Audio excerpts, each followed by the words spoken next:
자, 이어서 2부 가보도록 하겠습니다. 2부는요, 저는 이분의 이야기가 항상 좀 재밌더라고요. 여러분들은 어떤 느낌을 받으셨는지 모르겠습니다만. 자, 이분 한번 만나보도록 하겠습니다. 그래너리 투자자문 이완수 박사님 나오셨습니다. 어서오세요. 네, 안녕하십니까. 안녕하세요. 네. 저 지난번에 그거 여쭤봤었던가요? 그러니까 박사 학위는 어떤 걸로 받으신 거죠? 다들 좀 의아해하세요. 네. 경제학 받은 줄 알고 있더라고요. 근데 저는 네. 국제정치학으로. 아, 국제정치학을 네, 받으셨어요? 네. 오. 그래서 국제관계론 쪽으로 해서 네. 사실은 이제 국가 간 지정학적 리스크를 좀 더 많이 봐요. 아, 그래요? 그래서 국가 간 관계가 어떻게 움직이는지, 네. 그리고 특히 이제 그 중에서 경제하고 이제 금융 쪽을 좀 제가 많이 보기 때문에 네.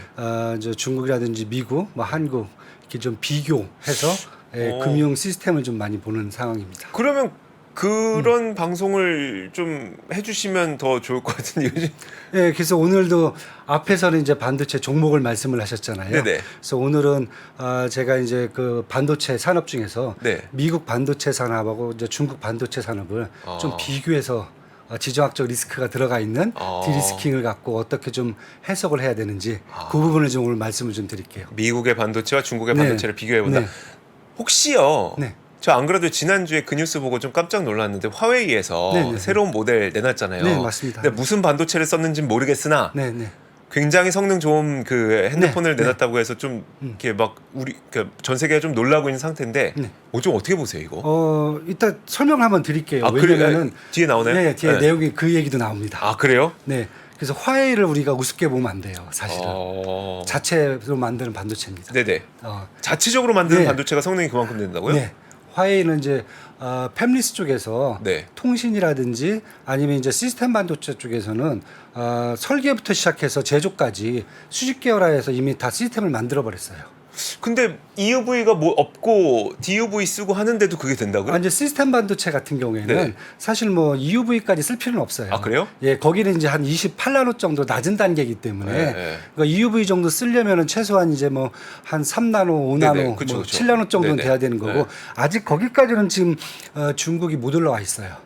근데 안 가도 성능은 그만큼 따라올 수 그럼요. 있어요. 뭐 저희가 쓰는 예를 들어서 뭐 미사일에 쓰는 반도체라든지 차량용 반도체 이런 것들은 굳이 뭐 3나노짜리 뭐 이런 거 쓸 필요는 없어요. 그렇긴 하죠. 그렇죠. 네. 근데 이제 이따 제가 얘기할 때 이제 좀 나오겠지만은 미국이 이제 중국한테 지금 제약을 가하고 있어요. 기술적으로. 네네. 기술적으로 이제 제약을 가하고 있는 게 딱 14나노까지예요. 그렇죠. 예, 14나노 이상에 대한 기술이라든지 장비 이런 것들을 사실 지금 미국이 딱 막아놓고 있어요. 네. 왜냐하면 중국이 지금 14나노까지는 올라와 있어요. 예, 그 14나노까지에서는 만들 수 있는 것은 베스트로 지금 최대한 뽑아내고 있는데 사실 아직도 공급이 부족한 게 사실 중국의 이제 실태입니다. 그래서 그 내용을 한번 말씀드릴게요. 알겠습니다. 그러면 어디에서 시작을 하실 건가요, 그러면? 네. 그러려면 일단 저희가 생각하는 게 네. 지금 이제 반도체 산업이 미국이 지금 되게 호황으로 바뀌었어요. 네네. 저희 생각하고 틀리게 하반기 들어서면서 갑자기 이제 다들 생각하시기에 AI 산업의 이제 챗봇 때문에 이제 이게 반도체 산업이 한번 뜬 거다. 네. 특히 이제 엔비디아만 이제 생각을 많이 하세요. 그래서 이 정도 가격 올랐으면 또 이제 고평가된 거 아니야? 왜냐하면 이제 연초 대비해서 뭐 인텔부터 시작해서 마이크론 테크놀로지, 웨스턴 디지털 다 올라왔거든요. 네네. 그래서 고점이라고 생각을 하시는데 저희들은 그렇지 않고 지금 이제 미국의 반도체 산업이 구조적으로 네. 한 번 더 변화를 해서 성장성과 발전의 모습을 보일 수 있는 단계에 와 있는데 그걸 이제 두 가지로 말씀을 드릴게요. 그래서 첫 번째는 일단 요거 한번 그림을 한번 보면은 네. 제가 이제 미국의 반도체 산업 이제 반도체 산업이죠. 작년에 이제 반도체 지원법이 나왔고요. 그러면서 사실은 이제 미국은 이제 반도체 산업을 국가 안보 산업으로 봐요. 네. 그리고 국가의 기반 산업으로 생각합니다. 그쵸. 옛날에는 IT의 뭐 핵심이다 이랬는데 지금은 그냥 안보하고 국가 기반 산업을 봐요. 그러다 보니까 이 중에서 이제 가장 큰 게 지금 AI 산업이거든요. 그런데 AI 산업을 우리는 이제 생성형 AI 챗봇만 봐요. 네. 거기는 이제 메타버스하고 게임이라든지 뭐 이런 게 다 들어갈 거고요. 요건 지금 막 커지고 있어요. 네. 빅데이터는 이미 좀 컸고요. 그 다음에 이제 잘 아시는 자율주행 AI 쪽이 지금 이제 크기 시작해요. 전반기에 잠깐 반짝했는데 네. 지금 이제 다시 또 올라옵니다. 그래서 최근에 뭐 테슬라 공장도 그렇고 삼성전자 이제 반도체 공장도 그렇고 휴머노이드를 다 도입을 하겠다. 그러니까요. 그러다 보니까 사실 지금 로봇 쪽에서 의료용 로봇까지 해서 자율주행 AI가 핫하게 지금 올라오고 있어요. 그 자율주행으로 분류를 하신 거예요? 아니면 다들 저렇게 분류를 해요? 일단은 로봇을? 로봇을 자율주행으로 많이 분류를 해요. 로봇을 자율주행으로. 네. ETF 미국도 나오는 거 보면은 네네. 자율주행 N AI ETF로 나와요. 아니면 로보틱스 N 또는 이제 뭐 자율주행 오토노머스 ETF 이런 식으로 나와요. 네네. 그러니까 여기가 지금 AI 쪽이 이제 앞으로는 이제 휴머노이드 쪽 산업용 로봇, 협동 로봇, 의료 로봇들이 사실 AI 칩을 집어넣고 네네. 자율주행은 자기가 알아서 하는 걸로 가거든요. 그렇죠. 그러니까 자율주행이라고 하는 것이 어쨌든 내 앞에 펼쳐져 있는 상황을 판단을 해서 그렇죠, 맞습니다. 이걸 이쪽으로 꺾을지 저쪽으로 꺾을지를 그럼요. 판단하는 거나 네. 로봇가 내 앞에 있는 상황을 판단해서 그럼요. 이걸 짚을지 이걸 들을지 이걸 피해 갈지를 판단하는 그렇죠. 건 똑같으니까 맞아요. 휴머노이드도 그래서 자율주행으로 가는 겁니다. 어허. 다 그렇게 분류해 버립니다. 아. 그러니까 우리가 생각하는 이제 전기차에 네. 테슬라에 있는 자율주행 그것만 중요한 게 아니라 네. 그건 일부 원오브댐이고요. 네네. 사실은 이제 그것도 이제 여기에 AI가 필요한 거고 사실은 더 큰 비즈니스는 휴머노이드하고 산업용 로봇이죠. 이쪽이죠, 사실은요. 그래서 요게 지금 올라오기 시작해요. 그러면은 네. 결국 AI 산업이라는 판 자체가 네. 확대가 돼요. 근데 저는요. 이 휴머노이드나 산업용 로봇, 협동 로봇 정도는 알겠어요. 왜냐하면 이제 어쨌든 그 실제로 우리가 공장을 지을 때 스마트 팩토리 그렇죠. 네. 뭐 이런 거 지으면은 대부분 이제 다 기계가 해버리죠. 징징징 그렇죠. 하니까 그것까지는 알겠어요. 근데 휴머노이드는 아직 저한테는 약간 테마 같은 느낌이에요. 그렇죠. 근데 일단은 요즘 이제 공장에 네네. 전에는 관리자가 가서 체크를 막 했단 말이에요. 네네. 근데 지금 로봇이 가서 체크를 해요. 로봇이 체크한다고요? 예. 체크만 하면 되니까. 네네. 그리고 호텔에서 보면은 네. 뭐 물 주문하면은 네. 로봇가 갖다 주잖아요. 네네. 자기가 자율주행을 오는 거죠. 네. 그다음에 요즘 이제 농촌에서 가면은 네. 휴머노이드 비슷한 네. 그런 사람들이 가서 뽑아요. 미국 같은 경우에. 네네. 그게 이제 우리가 생각하는 땅바닥에서 하는 게 아니라 네. 그 공장 있잖아요. 네네. 그 이제 스마트팜 네. 안에서 로봇이 휴머노이드가 움직여 버려요. 식당에 가서 물 갖다 주잖아요. 뭐 그런 기본적인 것부터 시작해서. 네네. 그러니까 인간이 해야 될 거. 그러니까 만약에 구조용 로봇도 가능하겠죠. 네네. 개와 같은 모습으로. 그러니까 이런 것들이 휴머노이드로 다 포함이 되는 거죠. 사람이 직접 해야 될 걸 대신해 주는 게 휴머노이드죠. 그러니까 상상은 되고 그 대의 명분도 알겠는데 네. 지금 당장이냐를 잘 모르겠다는 거예요. 당장 지금 나오고 있어요. 그러니까 미국에서 아니 네. 중국에서 네네. 테슬라 공장을 보고 놀랬던 게 네. 처음에 사람들이 했어요. 뭐 테슬라가 와서 되게 좋은 전기차를 만들어주겠지 생각을 했는데 테슬라 상해 공장에서 1년에 지금 한 80만 대, 90만 대를 만들거든요. 네네. 그런데 직원이 몇 명일 것 같습니까? 적다고 듣긴 했어요. 800명이 안 됩니다. 90만 대를 만드는. 네네. 그러니까 모든 게 다 로봇이에요. 산업용 로봇이에요. 음. 거기다 이 휴머노이드까지 집어넣겠다는 거예요. 네네. 그러니까 중국에서 다 놀란 거예요. 벌써 여기까지 와 있구나. 네네. 그런데 미국에서는 지금 이미 보통 산업대에서 이제 생산 설비 시설을 지금 다 바꿔야 되는 시스템이 딱 그 단계에 와 있거든요. 네네. 옛날하고 틀립니다. 이제 다 산업용 로봇으로 지금 바꿔버립니다. 그러니까 이렇게 돼서 지금 AI 산업 자체가 우리가 생각했던 챗봇뿐만 아니라 전반적으로 AI 산업 자체가 확대가 되고 있기 때문에 여기서 미국 반도체 산업이 해야 될 게 많아졌다. 이게 이제 하나고요. 두 번째, 네. 중국을 여태까지 막아놨어요. 네. 그런데 이번에 이제 디리스킹으로 가고 있거든요. 만약에 디리스킹에서 완전히 규제가 좀 완화가 되면은 네. 지금 아까 봤던 그 판이 있잖아요. 네. 이 플랫폼이 하나가 또 생기는 겁니다. 중국에. 근데 그걸 누가 과연 반도체를 대줄까? 네. 저는 미국이 대줄 거라고 봐요. 지금 그거 안 대주려고 지금 이렇게 규제하고 있는 거 아니었어요? 바뀌었습니다. 시스템이 전에는 미국이 기술을 막겠다 했어요. 네. 기술을 막아버리면 중국이 더 이상 발전이 안 되겠다. 네. 근데 문제는 그렇게 했더니 문제가 뭐가 생기냐면은 미국 내 반도체 기업들이 네. 먹고 살기가 힘들어요. 그래서 생각나는 게 기술도 통제를 하고 네. 중국에 차라리 네. 반도체 공급을 미국이 통제를 하려고 했다 이거예요. 통제를, 여태까지 네. 공급을 누가 해줬습니까? 부족한 부분들을. 삼성전자, TSMC, UMC, SK 하이닉스 갖다 해줬거든요. 네. 부족한 부분들을. 네. 그러니까 지금 반도체 산업법을 보시면은 뭐가 돼 있냐면은 미국에다 반도체 공장을 만들고 이렇게 보조금을 받게 되면은 네. 중국이 아니라 러시아에서 공장을 운영할 때 네. 생산 설비라든지 이 반도체 이제 만드는 이제 기계죠, 아직 장비죠, 장비라든지 그다음에 이 생산 공정을 1년에 하이엔드 같은 경우 5%, 그다음에 일반 범용 같은 경우에는 10% 이상 확대를 못하게 만들었어요. 네. 그리고 장비도 14나노 이사장을 14나노 그보다 더 좋은 것을 지금 못 들어가게 만들어버렸어요. 네네. 그러면 중국에서 삼성이라든지 TSMC 애들이 할 수 있는 것은 다 스톱해요. 앞으로. 네. 딱 거기까지 끝이에요. 네. 그런데 중국의 반도체 수요량은 전 세계 55%입니다. 네. 이게 치고 올라가야 되거든요. 네. 계속 나와야 되는데 그럼 그걸 누가 해주겠어요? 중국 애들이 못해요. 자체적인 네네. 밸류체인 갖고는. 네. 그러면은 지금 삼성전자라든지 TSMC, SK하이닉스가 다 지금 미국에다 공장을 짓고 있잖아요. 네. 그러면은 생산도 여기서 해갖고 여기서 생산한 것을 이제 중국에다가 미국 정부가 공급량을 다 컨트롤까지 하겠다는 거예요. 기술만 갖고는 안 돼요 지금. 이런 컨셉을 합니다. 그러니까 그 박사님이 생각하시기에는 중국이 그 스스로 반도체를 만드는 이 반도체 굴기 자체를 꺾어버리려고 하는 게 아니라, 그러니까 미국이 그렇죠. 미국의 중국을 아예 꺾어버리려고 하는 게 아니라, 어쨌든 중국에서도 이 판이 커져야 미국 기업들도 수출을 그렇죠. 많이 맞습니다. 하니까 네. 수출은 해주는데, 그럼 우리가 통제하는 수출이어야 되니 맞습니다. 그거는 미국 국경 내에서 그렇죠. 하자. 다 만들어 갖고 그 판이다. 수직 계열화를 해갖고 지금 미국 반도체 산업도 알고 보면은 사실 제조 쪽은 약간 부족해요. 네. 공급이 부족하거든요. 네. 그러다 보니까 파운드리하고 그다음에 디램 쪽 낸드 플래시는 사실 약간 부족해요. 미국 자체 수요도. 네네. 그것을 이제 삼성전자 다 끌고 들어와서 수직 계열화 만들어 버리고 그다음에 여기서 생산되는 것도 글로벌에서 미국이 다 통제를 하겠다는 거죠. 이제 수출도.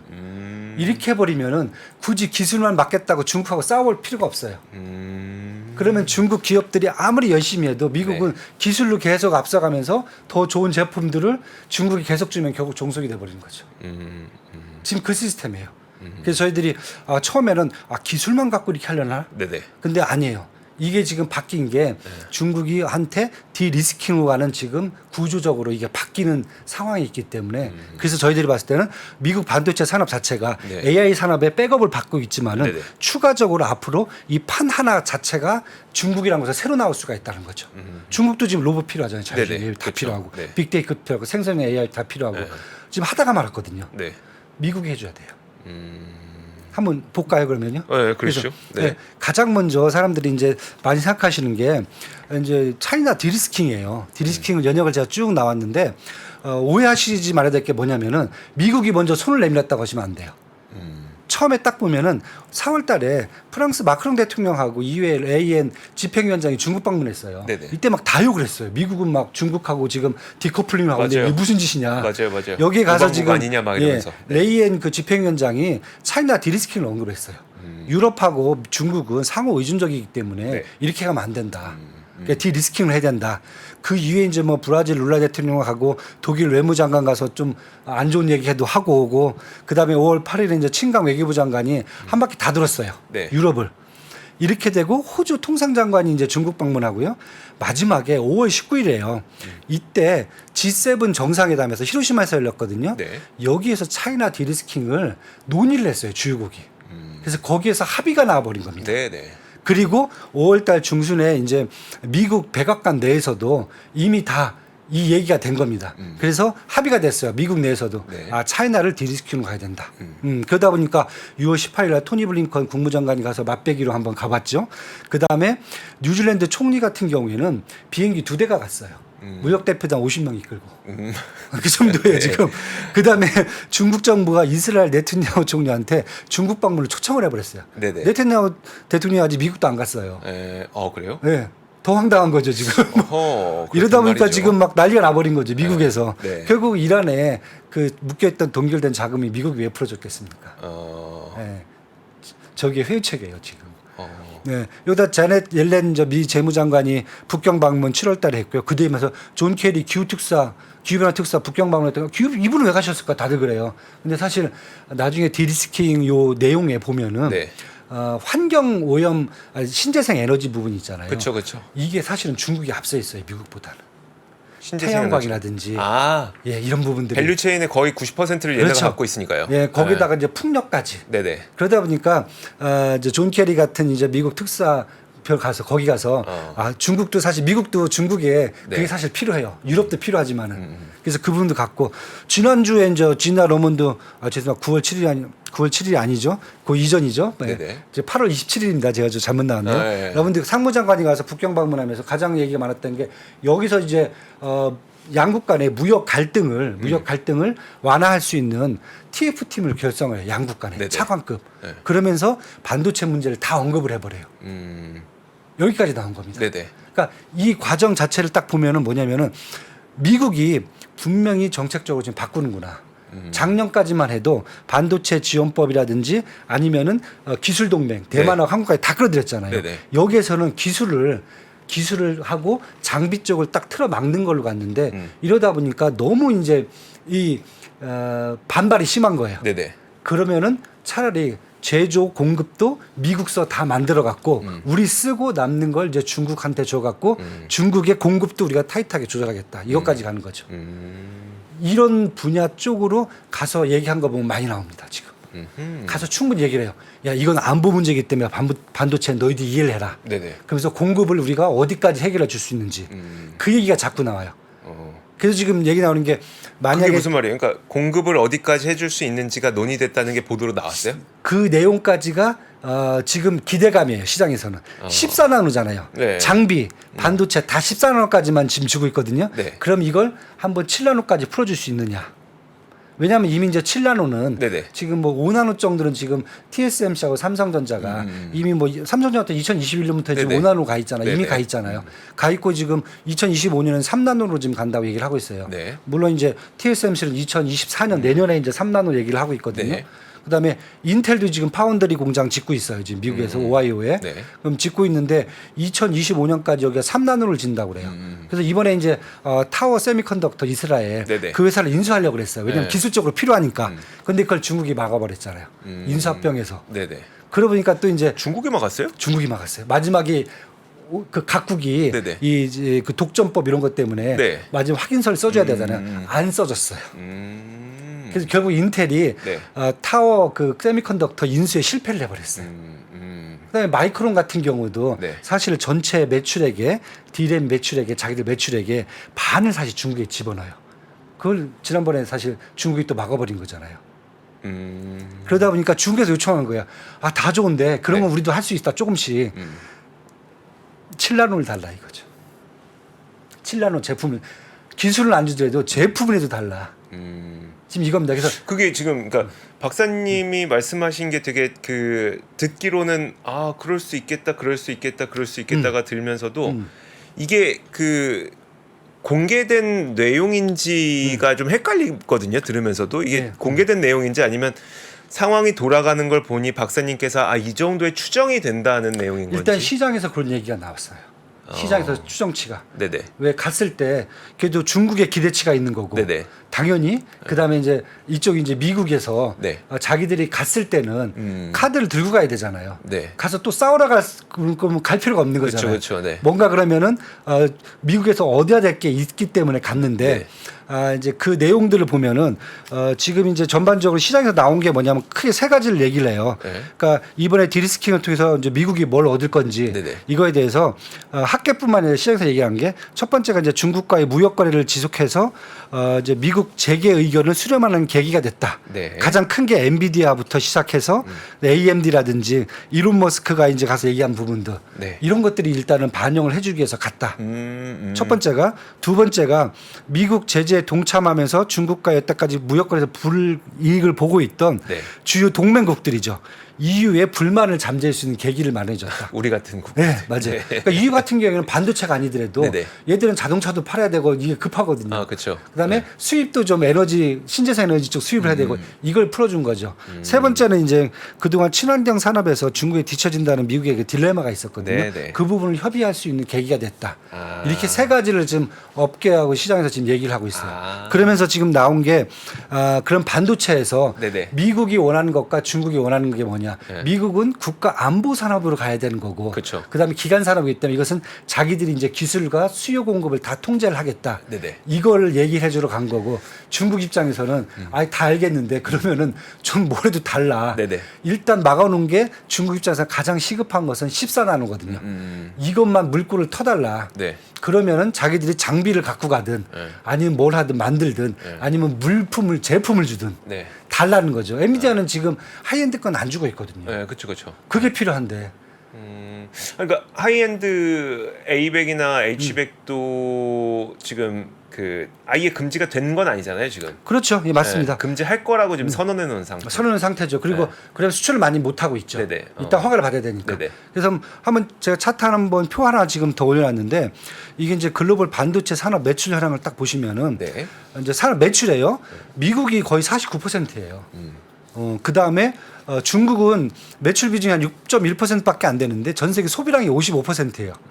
이 갭이 너무 커요. 네네. 그다음에 이제 다음 페이지 제가 하나 더 보시면 이게 글로벌 전체 이제 전 세계 이제 산업 밸류 체인인데 낸드 플래시, D램, 파운드리 쪽 이거 제조 쪽이거든요. 네. 이쪽 보시면 사실 삼성전자, TSMC, 뭐 SK하이닉스, UMC가 사실 다 점령을 하고 있어요. 네. 물론 미국도 지금 낸드 플래시하고 D램 쪽에 마이크론이 어느 정도 일정 부분 수요를 이제 공급을 해주고 있는데 문제는 파운드리가 너무 약해요, 미국이.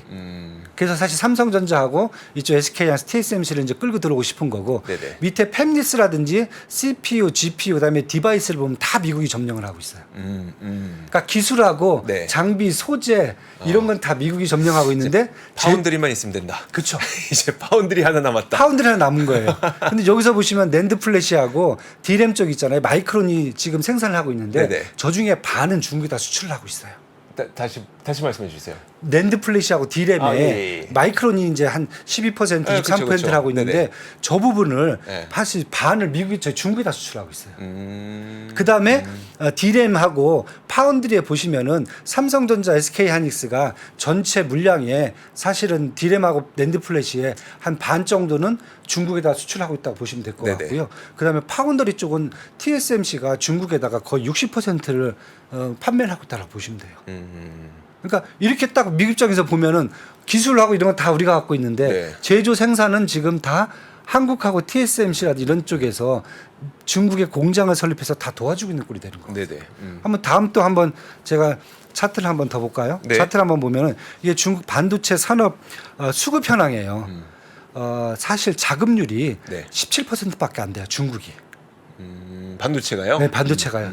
자금률이 쉽게 얘기해서. 네. 그러니까 지금 13차 경제 계획 5개년 계획에서 메이드 인 차이나 2025를 했어요. 2025년까지 소재라든지 부품에서 자금률을 70%까지 올리겠다고 했는데 다른 건 다 올라왔는데 반도체는 17%예요.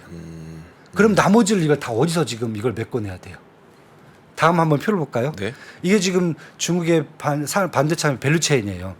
낸드 플래시 보시면 양지 메모리가 사실은 이제 기술력으로 완전히 올라왔어요. 저 칭화 유니 자회사인데 상장이 안 돼 있어갖고 막 이거 어디서 사야 돼 막 이러시는데 못 사요. 상장이 안 돼 있어요. 칭화 유니 건데 그런데 밑에 보시면 해외 업체가 있잖아요. 네. 사실 중국의 낸드 플래시 있잖아요. 삼성전자가 시안 공장에서 낸드 플래시를 지금 운용하고 있거든요. 그쵸. 여기서 중국 전체 40%를 감당을 해요. 중국 전체 메모리 수의 네. 40%요? 낸드 플래시, 낸드 플래시. 그 다음에 SK 하이닉스가 다롄에 낸드 플래시 공장이 있어요. 인텔 걸 인수했거든요. 네네. 여기서 20%를 공급을 해줘요. 그 다음에 나머지가 아까 했던 마이크론이 수출을 해서 들어오고 그 다음에 양지 메모리가 공급을 하고 있고 이 정도입니다. 그러니까 다 해외 의존한 해외 국가 의존하는 거예요. D램 보시면요, 창신 메모리가 지금 8기가짜리 DDR4 8기가짜리예요. 지금 삼성전자 주력 제품이 DDR5 16기가바이트거든요. 네. 한 8년, 9년, 10년 정도 떨어져 있다고 보시면 돼요. 그런데 D램 같은 경우는 지금 SK 하이닉스가 우시 D램 공장이 있거든요. 네. 여기서 중국 전체 반을 된다고 보시면 돼요. 네, 그 정도입니다. 그리고 마이크론이 네. 수출해 주는 거 네네. 이런 게 들어오죠. 네. 삼성전자가 또 수출해주고 한국에서 네, 직접 네. 거기서 생산 안 합니다. 파운더리 보시면은 뭐 파운더리는 거의 TSMC가 다 장악을 해주고 있고요. 뭐 SMIC라든지 화홍반도체는 SMIC가 14나노까지 지금 올라와 있어요. 7나노를 이번에 작년 10월달에 자기들이 개발했다고 했는데 네네. 결국 ASML한테 EUV 장비를 공급 못 받아서 못 받아갖고 네. DUV를 쓰겠다라고 했는데 그것도 지금 안 돼갖고 여기서 지금 스톱이 돼 있어요. 그러니까 SMIC는 지금 완전히 뭐랄까 장비만 줘라, 우리는 할 수 있다. 네네. 거의 이런 건데 아직까지 이제 멀었죠. 그다음에 설계하고 팹리스는 되게 잘해요. 왜냐하면 제가 맨 처음에 하이실리콘을 넣어놨잖아요. 네. 화웨이 자회사예요. 화웨이가 통신 반도체 쪽이거든요. 그래서 통신 자동차 시스템 반도 쪽에서는 설계부터 제조까지 반도체가 다 있어요. 화웨이가. 그런데 이게 한 28나노 정도가 돼요. 이 정도는 시스템 반도체가 돌아가거든요. 28나노에서요? 예, 예. 네. 그래서 뭐 하이실리콘이라든지 기가 디바이스, 웨이얼 반도체 같은 경우가 이제 스마트폰이라든지 글로벌 3위예요, 얘네들 같은 경우에는. 네. 스마트폰 반도체 같은 경우는. 그러니까 이렇게 설계하는 팹리스 쪽에서는 중국이 되게 많이 올라와 있어요. 그래서 사실 미국이 필요하진 않아요. 근데 후공정 같은 경우도 중국이 사실 글로벌 장악을 하고 있어요. 근데 뭐 이쪽은 싼 거니까 뭐 네. 기술이 이렇게 필요한 건 아니니까. 그다음에 우리가 생각하는 그 인공지능 반도체 후공정이 아닌 거잖아요. 그렇죠. 이건 그쪽은 아니죠. 그렇게 일반 고급은 네네. 아니에요. 그러니까 전체로 놓고 보면 전 세계 네네. 놓고 보면. 네. 뭐 장비 쪽 같은 경우는 이제 AMAC이라고 해서 여기가 이제 45나라급인데 뭐 아직 완전히 뭐 밑에 급이에요. 그런데 나우라라고 해서 이제 우리가 북방화착이라고 많이 여기가 28나노까지 이제 장비를 만들고 있어요. 네. 근데 얘 같은 경우는 저 낸드 플래시, D램, 파운드리 쪽 전반적으로 다 해서 28나노까지 올라와 있어요. 근데 얘네들도 지금 14나노까지 끌어올려야 되는데 여기서 스톱이 된 거죠. 네네. 이 정도. 그다음에 장비는 사실 지금 ASML 아니면은 들어올 수가 없어요. 지금 중국 같은 경우에 하이엔드는 ASML 못 들어가고 있잖아요. 못 들어가죠. 막아놔 버렸죠 미국이. 네.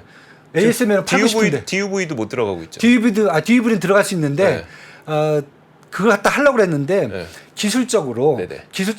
증명이 안 되는 거예요 지금. 이거 갖다 만들었는데 과연 이게 불량률이 몇 퍼센트가 나올지. 그거 말씀하시는 네. 거죠. 그러니까 EUV 못 들어가서 중국에서 했던 게 야 이거 DUV를 네. 한 번에 하면 안 되는데 네. DUV를 한 번 찍고 또 찍고 옆에, 맞아요. 옆에 살짝 옮겨서 또 찍고 하면은 찍고, 맞아요. 이거 EUV랑 비슷하게 되더라. 막 이 얘기를 했었단 말이죠. 불량률이 이게 그렇죠. 그럼 확정이 안 된 거예요. 불량률이 좀 네. 불량률 그러니까 수율이 지금 확인이 안 되니까. 그렇죠. 그래서 이제 거기가 문제가 된 거죠. 그러니까 결국 지금 해외 업체들, 이제 포린 컴퍼니들이 와서 다 하고 있는데 마이크론하고 인텔은 사실 있던 거 팔고 나갔어요. 근데 후공정만 하고 있어요 지금. 네네. 그리고 보시면 삼성전자, SK하이닉스, TSMC, UMC 이제 앞으로 이제 사실 미국에다 공장 지면서 보조금 받으면은 네. 실제로 생산 공장이라든지 기술적으로 더 업그레이드를 할 수가 없어요. 여기서 스톱이에요. 이렇게 되면 이제 미국 입장에서는 그러면 너희들 이제 미국에다 공장을 텍사스 오신에 또 삼성전자가 짓고 있잖아요. 네. 이 짓고 있는 거 이제 보조금 받고 그럼 이제 앞으로 수출 이런 것도 다 미국 통제를 받으라 이거는 거죠. 그렇게 됐을 때 지금 이제 삼성전자라든지 TSMC 뭐 처음에 기술 동맹에 들어가기 싫어갖고 좀 버텼는데 네네. 뭐 할 수 없이 들어갔잖아요. 네. 들어갔으면 이제 사실 미국 입장에서 이렇게 본다면은 미국 반도체 산업도 지금 되게 커질 수 있는 여력이 뭐냐면은 인텔 같은 경우가 일단 이제 파운드리 쪽에서 지금 시장을 확대하기 위해서 지금 되게 안간힘을 써요. 네네. 얘기한 게 2025년까지 이제 3나노 찍고 2030년까지 해서 파운드리에서 결국은 얘기하는 게 TSS 다음으로 삼성전자를 제끼고 자기들이 2등까지 가겠다는 거거든요. 그다음에 D램 쪽에서는 지금 마이크론이 더 확대를 지금 하고 있고요. 낸드 플래시 쪽에서는. 그러니까 기존에 아까 말씀드렸듯이 지금 반도체 판이 하나가 있어요. 미국 반도체 판이 하나가 있어요.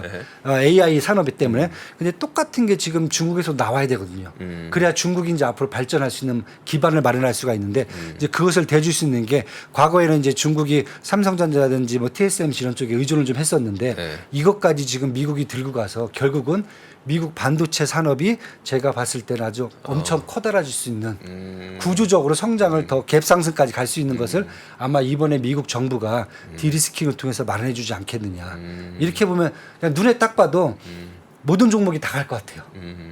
뭐 마벨 테크놀로까지 시작해갖고 네네. 웨스턴 디지털까지 그동안 AMD 같은 게 사실 지금 적자잖아요, 사실은. 네네. 왜냐하면 이제 뭐 CPU 쪽에서 사실 매출이 이렇게 많이 안 나갔고 그러다 보니까 그것도 지금 사실 다 저희들이 봤을 때는 이 정도면은 할 수 있지 않겠느냐.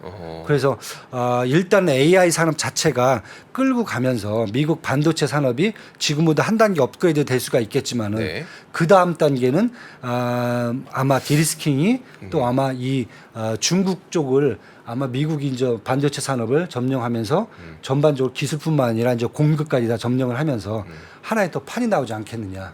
지금 저희는 이렇게 보고 있습니다. 그래서 원래는 사실 그렇게 지금 이 시나리오의 기간을 어느 정도로 보신 거예요? 왜냐하면 방금 말씀하셨던 이 그 스토리가 제가 생각할 때는 되게 오래 걸리지 않을까라는 생각이 있는 맞습니다. 거죠. 네, 맞고 일단은 삼성전자하고 네. 삼성전자하고 이제 SK하이닉스, TSMC가 지금 공장이 완성되는 공장, 게 네. 내년 정도거든요. 네네. 그다음에 인텔 같은 게 25년이에요. 네네. 인텔이 이제 독일에도 이제 반도체 공장 두 개를 이제 파운드리를 짓고 있거든요. 그게 27년이고 네. 이렇게 지금 계획이 돼 있잖아요. 네. 그다음에 그다음에 지금 얘기 나오는 게 가장 큰 게 일단은 저 양국 간 정상회담을 하면서 네네. 이제 뭔가 결과물이 나와야 되거든요. 근데 사실 이번에 좀 기대를 했었어요. 아세안 정상회담에서 오늘부터 이제 시작됐잖아요. G20 아니요. 아세안. 아, 네. 네네. 이제 미국 대통령 잠깐 오신다고 네네. 했으니까. 네. 그런데 이번에 이제 시진핑이 주석이 참석 안 한 걸로 네네. 이제 불발이 됐어요. 근데 네. 언제냐면은 11월 달이죠. 에이펙 정상회담이 있어요. 11월 네네. 17일부터 아마 시작될 거예요. 이때 샌프란시스코에서 하는데 네. 아마 많은 사람들이 지금 시장 전문가들이 보는 게 이때 시진핑 대통령 주석하고 저기 바이든 대통령하고 정상회담을 가질 거다. 그 이전에 차관급에서 무역 쪽에서 특히 이제 반도체라든지 뭐 재생에너지 양국까지 다 필요한 거니까 네네. 이런 쪽에서 진전을 갖고 정상회담에 임하지 않을까 이제 그걸 보고 있어요. 그래서 일단 정책적으로 본다면은 먼저 이런 정책적인 뭐가 나와야 되잖아요. 네네. 그게 나올 수 있는 게 아마 11월 에이펙 정상회담을 일단 기대를 좀 하고 있는 것 같아요. 시장에서. 그래서 지금 무역 규제 양국 간의 규제를 어느 정도 좀 가는 이 디스킹이 좀 결과물이 난 건 그때를 보고 있고 실질적으로 지금 기술은 틀어막고 있지만은 네. 나중에 공급까지 이제 컨트롤 하는 데는 최소한 한 2, 3년 정도는 더 걸리지 않겠느냐. 이렇게 보고 있고 그 사이에 이제 미국의 반도체 산업이 완전히 한 단계 업그레이드를 해버려야죠. 중국이 완전히 못 따라올 정도로. 네네. 그렇게 해놓은 다음에 그 밑에 단계 기술 그래야 공급이 반도체 나는 거죠. 준다고 하는데 아유 저 수입하지 반도체 이제 수출하려고 미국에서 중국에 수출하려고 하니까 우리 거기 있는데 그렇죠, 이러면 안 되는 맞습니다. 거니까 네.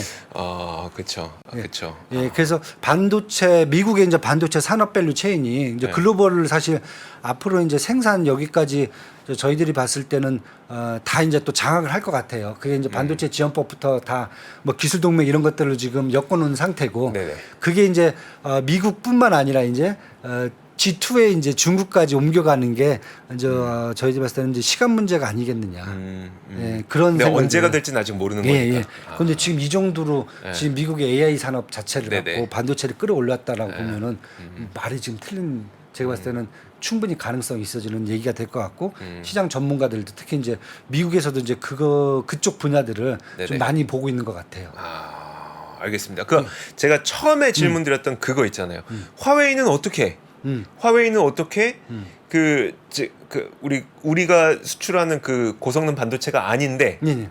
없이 어떻게 좋은 성능의 핸드폰을 만들었냐? 거기에 대해서 또 얘기를 좀 5G에 근데 5G인데 네, 5G. 5G인데 그 반도체가 네. 이제 우리가 생각할 때 애플 들어가듯이 그렇게 세게 들어간 게 아니에요. 그 만든 그 기술 정도가 네. 그래도 되게 많이 올라와 있어요. 그러니까 이 통신 반도체 네네. 급에서는 가장 A급을 만들어 놓은 것 같아요 지금.